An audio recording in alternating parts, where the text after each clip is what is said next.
Sud Radio 10h midi, Valérie Expert. Et comme tous les vendredis, Gérard Collard, bonjour, libraire à Saint-Maur. C'est un plaisir chaque semaine de vous recevoir, de vous voir. Quelle merveilleuse speakerine. Speakerine, je vous remercie, petit commerçant de banlieue. Non, ça risque d'être mal pris. Oui. Pas du tout, on plaisante. Pas mal de choses à lire.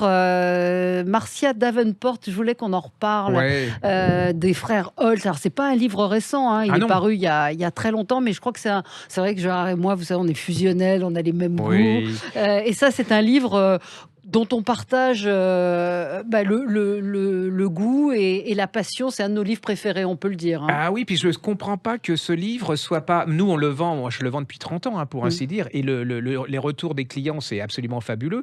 Et je ne comprends pas que les autres libraires n'accrochent pas plus à ce bouquin qui est vraiment... Alors, je vais être purement commercial, mais c'est une rente, c'est un plaisir, parce que les retours sont tellement bons, les gens sont tellement contents. C'est l'histoire de deux frères. On les voit partir déjà en Italie. Il se passe... Alors déjà, ça commence, c'est la maison, l'illustration est formidable. C'est une maison aux fenêtres aveugles dans un quartier de New York. Et cette maison cache un gros mystère, c'est-à-dire que ce sont deux frères qui sont retrouvés, enfin il y en a un qui est retrouvé mort, et il souffrait de la maladie de Diogène, c'est-à-dire que sa maison était un labyrinthe de journaux, de papier. Absolument incroyable. On ne peut pas vous en dire plus, parce que si on commence à vous raconter l'histoire, mais là, déjà, vous avez... c'est du Hitchcock, quoi. Vous avez déjà l'enfermement, les souterrains, parce que ils accumulent. Alors, la première partie, elle est plutôt solaire et tout. Et là, vous retombez dans et vous êtes complètement fasciné. C'est-à-dire que moi, c'est une histoire vraie, il faut le dire. Oui, c'est une histoire vraie. C'est un fait divers vrai. Et c'est vraiment, pour moi, un des grands romans américains du XXe siècle. Et en plus, c'est un bel objet. La couverture, c'est au promeneur. C'est absolument merveilleux. Allez-y, parce que là, vous passez à côté de quelque chose si vous ne le lisez pas. Parce que c'est le New York du début, milieu du siècle, avec ces deux frères qui font partie de l'élite, de la bourgeoisie. Ça vous emmène à Vienne parce qu'ils voyagent beaucoup en Italie, etc. Et là, vous allez voir comment ils vont se retrouver dans comment il y a une sorte de descente aux enfers. C'est un livre qui est terrifiant et en même temps passionnant. Fascinant. Il y a un côté voyeur parce que vous êtes là. Et puis alors vous projetez. Moi j'ai tout fait. Je veux dire, à la fin, c'est vraiment extraordinaire. C'est psychologique. C'est vraiment un truc qui vous tout est prend. Dans la psychologie. C'est pas un policier. Il n'y a pas d'enquête, etc.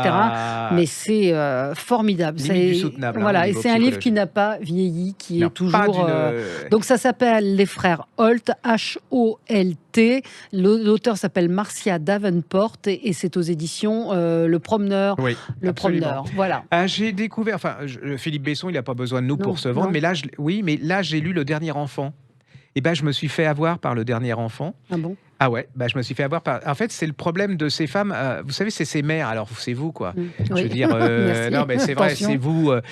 Vous êtes complètement au service de vos enfants, de vos filles, de vos fils. Toute votre vie, elle tourne autour. Mais c'est surtout les années 50, 60, à l'époque où ces femmes, il y avait que ça, quoi. Je veux dire, et là, ces derniers jours, son fils part. Et elle se retrouve, elle dit qu'est-ce que je vais devenir. Elle est complètement désabusée, vous rentrez complètement dans Moi, j'ai vraiment découvert en tant qu'enfant, je me rendais pas compte que quand on part comme ça de la maison, il doit y avoir du côté des mères un vide complet. En plus, c'était les années 60. Là, à notre époque, les femmes se sont plus affaires. Voilà, exactement. Etc. Et vous avez cette femme qui se dit mais qu'est-ce que je vais faire maintenant? J'ai tout donné pour ce fils et il s'en va. Et voilà, moi je trouve que c'est son meilleur. Pour moi, c'est son meilleur. Comment ça s'appelle? Ça s'appelle Le Dernier Enfant et c'est chez Julliard. Et je trouve que tous les enfants, toutes les fils et les filles devraient lire ça pour se mettre à la place, penser sympa. À leurs parents. Parce qu'on est un peu égoïste, on s'en va, on est super content, on se dit et quand on est parent, on n'imagine pas forcément ce qu'on peut ressentir à ce moment-là. Absolument. C'est un bon sujet. Oui, et puis il y a la culpabilité de cette femme en se disant il faut que je laisse partir, mais voilà. Moi, j'ai trouvé ça franchement il y a beaucoup de mères qui n'ont pas raconté ce qu'elles ont ressenti à ce niveau-là. Bon, alors que ce soit un homme qui le fasse, c'est... Oui, mais je pense qu'en plus, là, il met... c'est la mère qui est le centre de ça, mais je pense qu'il y a beaucoup de pères aussi qui sont beaucoup plus pudiques et qui disent rien, mais qui s'en prennent plein la tête quand leur fils et leur fille s'en vont. Ouais. Oui. Alors, on va passer à... Ah oui, alors je ne sais pas si on l'avait fait, vient de paraître un roman qu'on avait adoré de Gaël Nohan qui s'appelle La femme révélée. Oui, on l'a fait la semaine dernière. Allez-y, parce que franchement, je me répète parce que c'était un très très très bon roman. Alors, il y a la semaine dernière aussi, ou il y a 15 jours, on avait fait un polar que j'avais adoré, qui était une révélation pour moi, qui s'appelait La loi des hommes, de U3, Wendell, on dit U3, chez Slatkin, qui était en plein dans l'actualité, puisqu'en fait, on est à l'époque victorienne, et c'est comment les bourgeois, les aristocrates, allaient se servir au niveau des enfants pour servir leurs besoins pseudo-sexuels complètement déviants dans les couches pauvres de la population. Et c'est une enquête, alors c'est un vrai polar, mais aussi c'est la description de cette époque et de cette espèce de barbarie, mais qu'on retrouve là avec tout ce qui se passe actuellement, on le retrouve. Alors, oui. Voilà. Et donc ça s'appelle, redites le titre, parce que les gens ont parfois pas le temps de noter. Ça s'appelle La loi des hommes. U3, ça s'appelle l'auteur. U-T-R-O-I, et c'est chez Slatkin. Alors, j'avais tellement aimé ce bouquin, et je me suis dit, mais qu'est-ce qu'il a écrit d'autre Et je m'en suis pris plein la tête. Il a écrit un livre qui s'appelle Les yeux d'Ava, chez Livre de Poche. Alors, c'est pas cher en plus. Et là, mais alors, j'en suis pas revenu encore. Ce bouquin, il va me poursuivre très, très longtemps. Il y a Ava, jeune femme, fille de médecin. Ça marche pas tellement avec ses parents parce qu'il voulait qu'elle fasse médecine, elle veut faire langue. Et elle tombe amoureuse de Léo. Léo, lui, veut être ingénieur.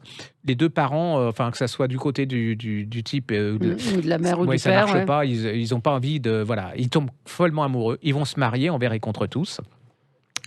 Ils vont réussir leur vie. Ils vont avoir 2 enfants. Lui, il est ingénieur. Elle élève ses enfants. Elle est complètement heureuse. Il n'y a pas de problème. Et puis un jour, il leur dit, on se voit plus beaucoup parce qu'avec mon métier, on va partir en week-end. J'ai loué un chalet, super. Donc tous les gosses, ils ont 2 enfants. Ils sont super contents. Ils partent. Et là, c'est une catastrophe. C'est-à-dire qu'il y a un accident. Et le truc, c'est abominable. C'est-à-dire que la voiture va tomber au fond d'un lac. Le mari, il n'y a plus rien à faire, et elle se retrouve au fond de la voiture, et elle sent qu'elle ne peut sauver qu'un seul de ses enfants. Un seul de ses enfants. Et je vous jure, vous êtes dedans. C'est le film. Vous êtes. Je me mettais à la place de cette femme, et elle va sauver son fils. Elle va le remonter à la surface, et là va commencer la descente aux enfers. Mais le truc, il n'est pas là. Alors déjà.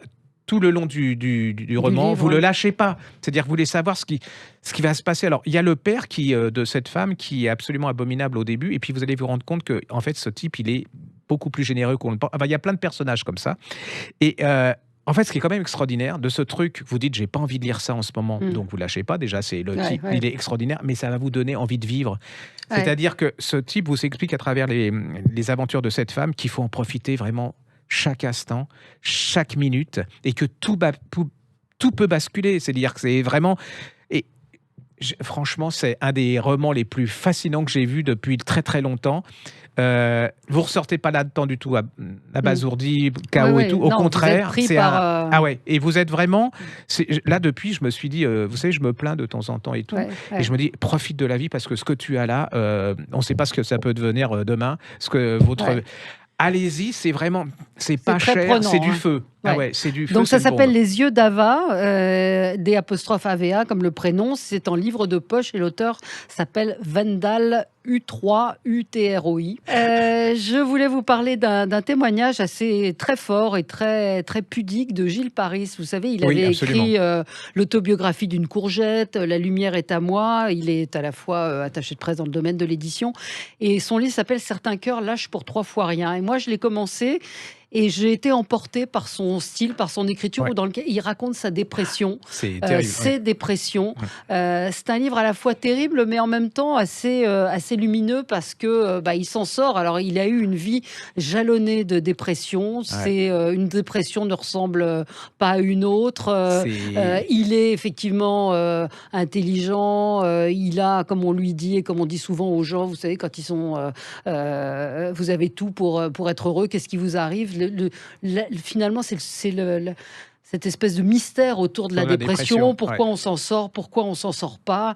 Et pourquoi on a ça pourquoi on a ça, effectivement, les hôpitaux psychiatriques, les gens qu'il a rencontrés là-bas. Moi, j'ai trouvé que c'était un témoignage extrêmement fort parce qu'il montre qu'il y a une issue, qu'on peut s'en sortir. Et puis, je pense que lui, ça a dû lui faire du bien. On sent qu'il y a quelque chose d'assez cathartique. C'est un auteur de talent en plus. Oui, non, il a beaucoup de talent. Il écrit extrêmement bien. Si vous n'avez pas lu l'autobiographie d'une courgette, allez-y parce que c'est une merveille. Formidable. Et puis cette haine de son père pour son père. Enfin, on voit le rôle des parents c'est terrible, dans la construction des enfants, des adultes. C'est chez Flammarion et c'est vraiment, n'y allez pas en vous disant « Oh oui, non, j'ai pas envie ». Si, le sous-titre, c'est « De l'ombre vers la lumière », c'est vraiment ça. Et puis un deuxième livre, Pandorini, de Florence Dorcel. Alors pareil, il y a des livres qu'on prend comme ça. C'est un peu dans l'esprit de ce qui se passe en ce moment. Cette jeune femme, elle est auteure, comédienne, elle raconte, c'est un livre qui est tiré d'une histoire qui lui est arrivée. Elle s'est fait violer par une personnalité connue. Là, il s'agit d'un grand acteur de cinéma. Peut-être que c'est quelqu'un dans un autre milieu. En tout cas, c'est une personnalité qui a abusé de sa jeunesse, de son innocence. Et ça montre bien la limite, puisqu'elle ne s'est pas débattue, elle n'a pas dit non. C'est ça qui était et où elle est très admirative de ce type. Elle veut devenir comédienne. Et c'est vraiment très subtil de voir en plus toutes les lâchetés des uns et des autres, les gens qui ne veulent pas voir. C'est très bien et ça fait 14 ans que ça lui est arrivé et on voit que c'est quelque chose de très prégnant. C'est terrible parce que comment l'agresseur peut rendre coupable la personne qui est victime. C'est-à-dire qu'il y a une espèce de culpabilité en n'osant même pas dire encore, quoi. Je veux dire, moi ça me... Et puis il y a l'entourage qui est absolument... Ça, c'est terrible. Ça s'appelle Pandorini, Florence Porcel, Porcel, et c'est paru chez Lattès. Je voulais juste vous signaler, parce qu'il y a beaucoup de gens qui nous le demandent, ça a été un des grands succès de ces fêtes, qui est reparu parce que on a des appels sans arrêt. C'est On va déguster l'Italie, vous qui êtes gourmande, paru chez Marabout de François-Régis Gaudry, qui est un merveilleux livre, même si vous êtes... Je suis pas gastronome, je suis pas, c'est pas mon, je suis plutôt micro-ondes. Et rien que le bouquin, vous le regardez, ça vous donne envie d'aller dans un resto italien, de vous mettre à la cuisine. C'est ce que vous aimez, quoi. C'est-à-dire, en plus, c'est de la cuisine faisable. C'est-à-dire, c'est pas, des photos où vous dites jamais je pourrais y arriver, quoi. Donc, non, François-Régis Gaudry fait des choses vraiment, tout à fait accessibles. C'est paru chez qui? C'est chez Marabout. Donc, c'est paru il y a 2 jours. Donc, c'est manquant de. C'est vraiment. C'est fou, les livres de cuisine. Mais celui de Jean-François Piège aussi a été complètement épuisé en 3 semaines avant les fêtes. Et là, il vient de reparaître, le grand livre de la cuisine française, recettes bourgeoises et populaires. Donc ça va du croque-monsieur au lièvre à la royale, en passant par le saubuco. Et c'est une somme. Il a travaillé pendant très très longtemps, Jean-François Piège, sur ce livre, avec une très belle iconographie, des très belles photos, 1000 recettes. C'est un indispensable, un incontournable dans une cuisine. C'est paru chez Hachette. Et je pense que même si on oublie, si dans quelques années, des dizaines et dizaines d'années, on ne sait plus qui est Jean-François Piège au niveau restaurateur, on se souvient... Mais le livre sera une référence. C'est ça qui restera une référence. Comme Escoffier. Ça sera son... Donc 2 livres de cuisine, la cuisine française, recettes bourgeoises et populaires, et celui de François-Régis Gaudry s'appelle... On va déguster l'Italie chez Marabout. On va déguster l'Italie chez Marabout. Juste un petit livre pour enfants. C'est Mon ami venu d'ailleurs de Jeanne Willis et de Paddy Donnelly. C'est chez Kimon, regardez, parce qu'on est en podcast, vous regardez, il y a des photos. Vous pouvez nous réécouter on est en vivant, on est en vivant. Il y a le Facebook, il y a le YouTube et il y a même sur le site de Gérard les blogueurs. Et là, vous regardez, c'est des très jolies photos. C'est l'histoire d'un petit garçon qui fait naufrage sur une île et là, il tombe, il rencontre un être, on ne sait pas ce que c'est, il s'appelle Homme. Il est c'est très très drôle. Si vous avez lu Vendredi ou La vie sauvage de Tournier, c'est un peu cette histoire-là. Et ils tombent, ils deviennent complètement amis tous les deux. Et il y a un moment, il y a un bateau qui arrive et il se cache parce qu'il veut pas partir, il veut rester avec son copain. Et c'est comme une lettre, ce bouquin, en disant surtout, ne dites pas qu'on est là dans cette île parce que nous, on veut rester ensemble tous les deux et on veut. C'est très très joli. Il lui apprend, par exemple, il connaît pas la roue, le petit homme. Ils vont faire un kart. Il va lui apprendre ce que c'est que la roue. Regardez, ils sont super drôles. Très mignon. C'est très mignon. Alors, il s'appelle Homme. Alors, le petit Européen, il a beaucoup plus de cheveux. Il lui apprend à faire du feu. Mais l'autre, il va lui apprendre aussi comment boire le lait de coco et tout. C'est chez qui, ça? C'est chez Kimon. C'est Kiman. Oui, mais c'est surtout le nom. Mon ami venu d'ailleurs, donc un joli album pour les c'est de la générosité. 4 ans, 3, 4 ans. Et puis c'est la nature, l'amitié, la générosité, la différence. D'habitude, quand je dis ça, c'est d'une niaiserie pas possible. Il y a plein de livres là-dessus sur l'amitié, la niaiserie. Qui sont moches et là, pas du tout. C'est très beau, c'est plein d'humour, c'est plein de... Voilà, moi j'aurais adoré rencontrer le petit... le petit homme vert, il ressemble un peu, il a un air... et puis il n'est pas grand. Hein, donc... Et l'autre album? Et alors l'autre, c'est Le plus petit yak. Alors ça, c'est pour moi. C'est Lew Fraser et Ken Kinley. C'est chez Little Urban. Enfin, c'est une... il est mignon. Oui, c'est l'histoire de Gertie. Alors Gertie, elle est toute petite par rapport aux autres yaks. Hein. Elle est vraiment... elle se dit, mais... Alors par contre, comme elle est toute petite, elle lit beaucoup, elle se cultive et tout. Et un jour, les yaks, ils vont avoir... Vous allez découvrir comment ils vont avoir besoin de Gertie parce que justement, elle est petite et qu'elle va sauver un autre yak. Et c'est un truc sur les petits, la différence, comment on peut être comme moi, c'est-à-dire petit de taille, mais grand de l'intérieur. Vous voyez, c'est vraiment très joli. C'est Le plus petit yak de Lew Fraser et Ken Kinley. C'est chez Little Urban. Allez-y, ça c'est 2 jolis livres. Et ben voilà, je pense qu'on a de quoi faire cette semaine. Encore une fois, il y en a pour tout le monde, du polar, du témoignage, du roman, pour les petits, pour les grands. Merci Gérard. On se retrouve nous dans un tout petit instant pour commenter l'actualité. À tout de suite.